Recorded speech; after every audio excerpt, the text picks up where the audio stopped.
Hello friend, welcome back to my channel. তো এখন বাজে সকাল 8টা।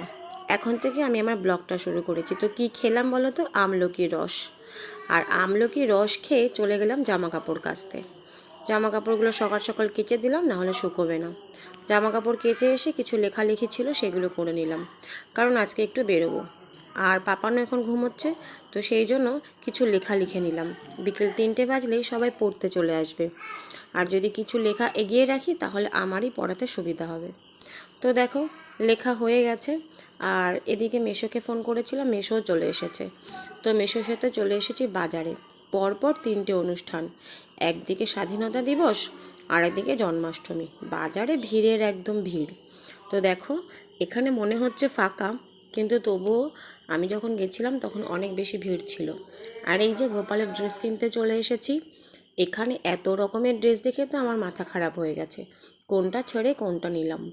অবশেষে 3টে ড্রেস নিয়ে এই যে চললাম।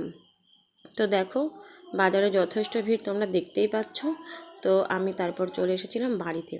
বাড়ি এসে দেখি মা পাপানকে ঘুম পাড়িয়ে দিয়েছে। তো আমি ডিম ভাজা আর ভাত খেয়ে নিলাম। মাই দিয়েছিল আমাকে তাড়াতাড়ি করে, কারণ সকালে আমলকি রস খাওয়ার পরে আর কিছুই খাওয়া হয়নি। আর এই দেখো, ঝমঝম করে নেমেছে বৃষ্টি। মেঘলা মেঘলা সকাল থেকেই ছিল। আর তারপর এই যে দেখো কেমন বৃষ্টি নেমেছে। এই কদিন তো রাস্তায় জল জমেছিল, আর আজকে একটু শুকিয়েছিল এই কদিন ধরে, আবার বৃষ্টি নেমেছে। তো পাপানকে খাইয়ে দাইয়ে স্নান করিয়ে দিয়েছি, ও খেলা করছিল। বাজার থেকে আসার সময় এই তালটা কিনে নিয়ে এসেছিলাম। তালটা বললে ভুল হবে, দুটো, একটা পুজোর জন্য রেখেছি আর একটা আমি গুলতে বসেছি। তো দেখো, এই যে তাল গুলতে বসেছি। তাল গুলতে খুব বেশি একটা এক্সপার্ট আমি নই, তবুও যেমন পারলাম তেমন গুলে নিলাম। আর এই দেখো, ছাঁকনিতে ছেঁকেও নিচ্ছি।